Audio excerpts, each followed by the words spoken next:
Next we're going to put on the Crimp-on coax connector on a piece of coax for you. And the Crimp-on, as the name implies, require a tool to actually crimp or attach the connector to the wire itself. And so that's the tool we're going to use here. Now, the Crimp-on, when you look at it, it has a little barrel back here. And there are actually 3 little rings on the side of this barrel that help us align the connector in the tool when we go to crimp it. Because the tool has kind of a hex shape to it, or the die does, I should say, and that will turn the connector into kind of a hex shape as well, again attaching it to the wire. Now, these little rings help us center it because if you look real closely at the connector, there's a nut that spins in the front, and right behind the nut is kind of a fatter ring here. Now, when we load the connector in the tool, if I get any of that fatter ring inside this die, you're going to have a very hard time crimping this. So we want to make sure we avoid that when we go to load the connector into the tool itself. Now, you're going to do your normal 2-step strip like you always do on coax fittings. And we're going to fold the braid back just like we normally would. And of course, we can push the connector on by hand. I want to make sure that, again, that white dielectric here is even or flush with that opening down inside the fitting. Okay. So again, we can simply do that by hand. We do actually make these little F connector tools, and these allow us to, this end of the tool allows us to get on the back of a fitting and tighten it down on the back of a TV or a set-top box, or loosen it up.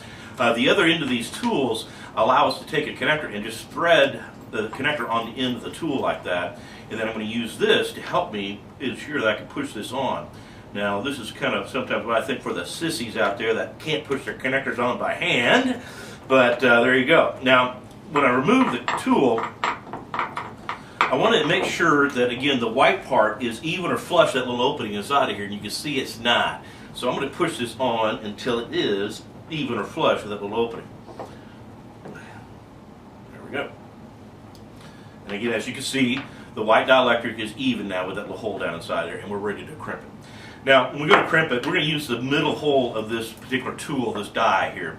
And this tool is what we call a ratcheting type. You have to squeeze the tool all the way down before the tool releases, okay? And if it's squeezed part way down, it won't release until it is squeezed all the way down. Now, if you ever start crimping something down and then you realize you've got it in the wrong spot and you need to release the tools do have a little lever right here you can push forward and it will open the tool back up. So if you ever do have to release it, that's how you do it, okay? Now, as we said, we're going to crimp it down. We're going to use the middle hole here. And when I load the connector in the tool, I want to make sure that when I load that in there, I've got the connector even or flush with this side of the tool. And that will make sure that this little ring I mentioned earlier, none of it is inside the die. And we simply crimp it down and release the tool.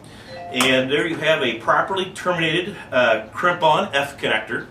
And these have been used for many, many years in the industry. This used to be the standard connector for many, many years. And we still sell a lot of them to the DIYers and the homeowners of the world. So there you go, a properly terminated crimp-on.